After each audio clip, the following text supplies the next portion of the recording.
Part 2. How to find thousands of high-quality outreach prospects. Let's go back to the very beginning and read the title of this lesson once again.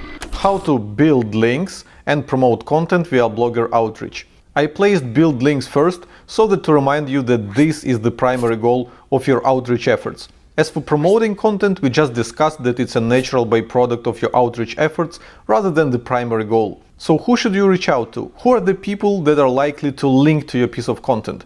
How about the people who have already linked to existing articles on the same topic or have already published articles mentioning the topic? Do I even need to explain why these two groups of people are the perfect outreach targets? Never mind, I'll be fast.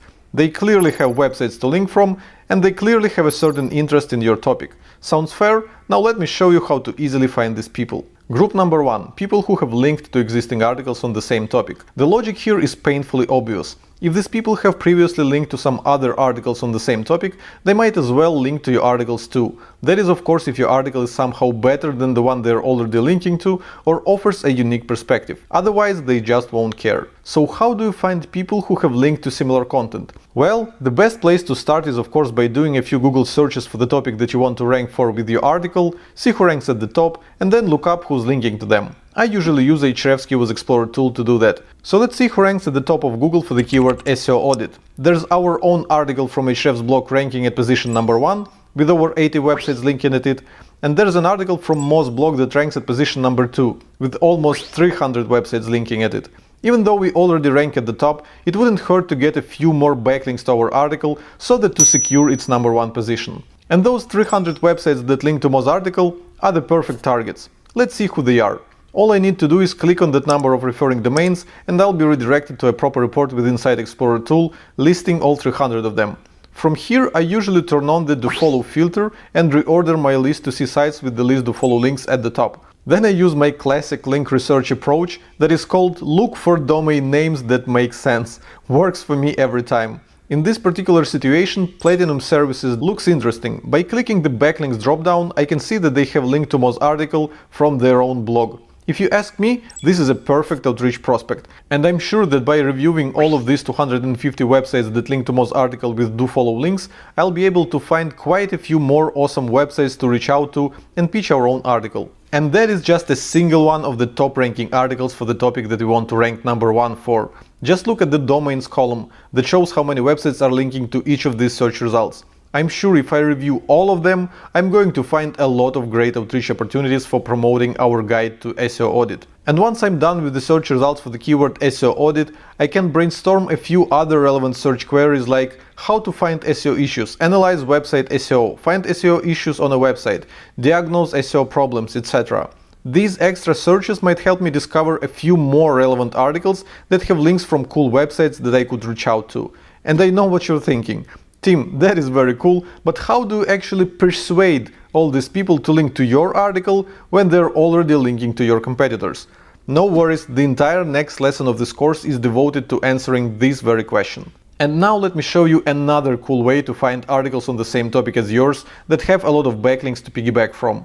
And this time I'll be using the Content Explorer tool.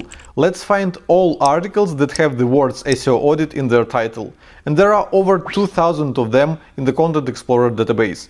Now let's see how many of these articles have backlinks from at least 20 websites. And we're down to only 100 results, which I can then order by the number of linking websites. And immediately I see a cool article by Distilled titled Technical SEO Audit Checklist for Human Beings. It has links from over 100 different websites. Here's another one from entrepreneur.com, which also has a ton of websites linking at it. I didn't see these articles when I was browsing the top 10 Google search results for some relevant keywords just a minute ago, which makes Content Explorer an awesome source of unique outreach opportunities that you most likely wouldn't be able to discover otherwise. But that's not all. If these articles have generated so many backlinks, there's a good chance that someone is going to link to them again in future. That especially applies to the articles that rank well in Google for their topic. Remember the vicious cycle of SEO? Let's take this article that ranks number 5 for SEO audit. According to the Site Explorer tool, it has been attracting new backlinks quite consistently over the past few years. So wouldn't it be cool to know whenever some new website will link to this article? Because I can easily keep an eye on that with Ahrefs backlink alerts. I can set up alerts for a bunch of articles that get consistent traffic from Google and get an email notification whenever they get new backlinks. That is pretty cool, right? But let's move on to group number 2. people who published articles mentioning your topic. Let's rewind back to my example of some Australian blog that was linking to SEO audit guide published at Moz. By the context of this link, I can tell that the author simply wanted to reference a good guide to performing SEO audit. I mean, they don't really mention anything specific about that Moz article, just SEO auditing in general. In other words, they could be linking to any other article just as well. Now, where am I going with this? The chances are there are a ton of people who have mentioned SEO audit in their articles, but didn't bother to link anywhere at all. Let's see if that is the case using our Content Explorer tool.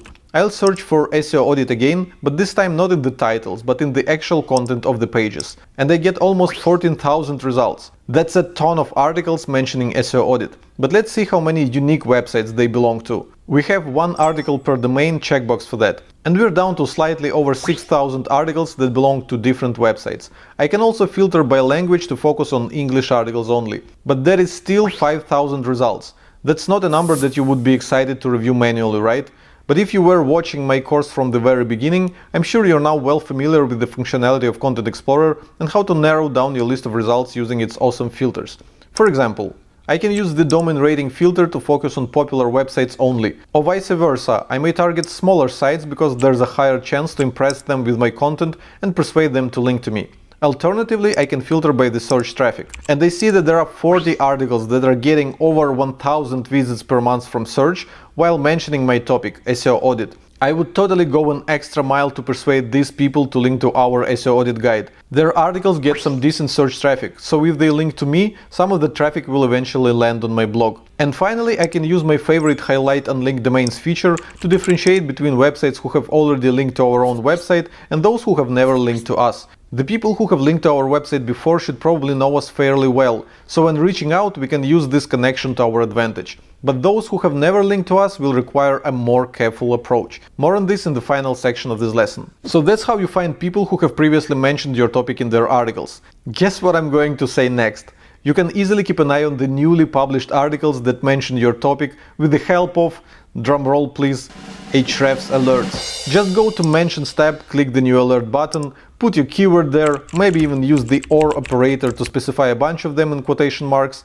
Select where you want to look for it in title of the article and content or both. Exclude domains that you don't want to get results from, like YouTube for example, or perhaps your own domain, and pick the frequency of updates. I suggest you to set this one to daily. Think about it. Being a blogger yourself, you're hardly excited when people reach out to you about the articles that you wrote months ago. But when you publish a new article and people reach out about it within days or even hours, you're very open to a conversation, right? That's why it is so important to use all sorts of alerts in your marketing and act on new outreach opportunities as soon as they land in your inbox.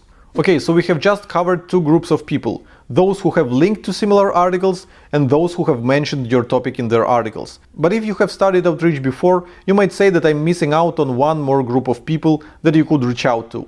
That is group number 3, people who tweeted articles on that topic. Let's search for SEO audit in Content Explorer once again. This article from Moz was tweeted almost 400 times. The one from entrepreneur.com was tweeted almost 200 times. I can click on these numbers and it will redirect me to a Twitter search for the article URL, showing me who has tweeted it recently. Or I can click the Who Tweeted button right in the Content Explorer and get a list of these people straight from Ahrefs' own database, which I can then easily export. I know that a lot of blogging and marketing experts suggest that you should be reaching out to people who have tweeted content that is similar to yours. Yet, I'm not a big fan of this strategy. Do you memorize everything you tweet? I certainly don't.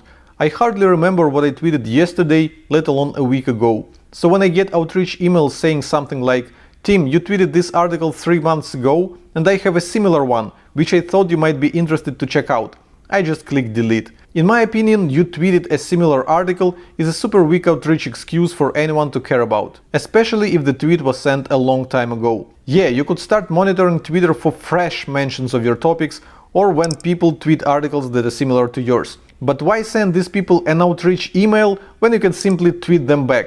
"Hey, that's a great post, you might want to check out this one too. It talks about this and that, which wasn't covered in the article you tweeted."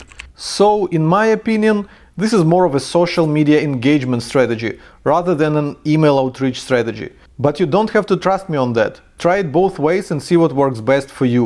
And now on to the final piece of the puzzle: writing insanely effective outreach emails.